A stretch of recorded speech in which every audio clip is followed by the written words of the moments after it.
Bohemia की मुलाकात हुई है पाकिस्तान के लेजेंडरी सिंगर अताउल्ला खान साहब ईसा खेलवी के साथ, और उसमें उसका वो रूप देखने को मिला है जो हमें नहीं पता था और ना हमने कभी देखा था। वो इतना आजिज़ इंसान है, इतना इनकिसारी के साथ रहने वाला इंसान है, ये किसी को नहीं पता था। हमें तो ये लगता है कि वो एक रैपर है और एक परफॉर्मर है, और अक्सर कॉन्सर्ट में माइक फेंक देता है, और अक्सर उसकी हुल्लड़बाजी हो जाती है कॉन्सर्ट में, और वो एक बदतमीज़ सा इंसान है।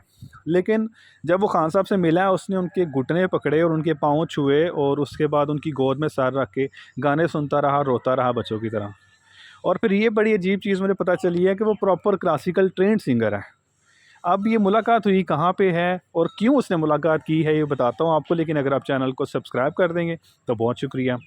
असल में ये लंदन में मुलाकात हुई है। सबको लगता है ये पाकिस्तान में मिले हैं, लेकिन पाकिस्तान में नहीं, ये लंदन में मिले हैं, जहाँ पे बोहेमिया ने अपने ऑर्गेनाइज़र से कहा था कि खान साहब यहाँ पे मौजूद हैं यूके में, तो मैं उनसे मिलना चाहता हूँ। फिर उन्होंने खान साहब से रब्ता किया, और उसके बाद फिर उनसे इजाज़त ली गई, और फिर वहाँ पे मिला, और यूँ मिला जैसे बच्चे मिलते हैं। यानी बोहेमिया जिस लेवल पे है, वो एक सुपर डुपर हिट स्टार है।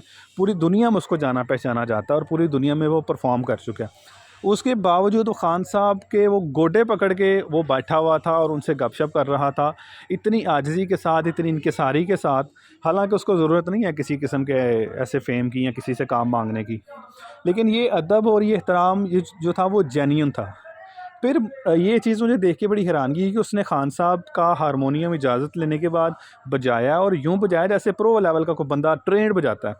फिर हमें पता चला कि ये प्रॉपर क्लासिकल ट्रेंड है। हमें ये लगता था इसे कोई इतनी समझ बूझ नहीं है म्यूज़िक की, बस ये अल्फाज जोड़ लेता है, और रैप वो जो जुमले होते हैं वो बना के तो बस ये कर लेता है। ऐसी बात नहीं है, वो ट्रेंड सिंगर है।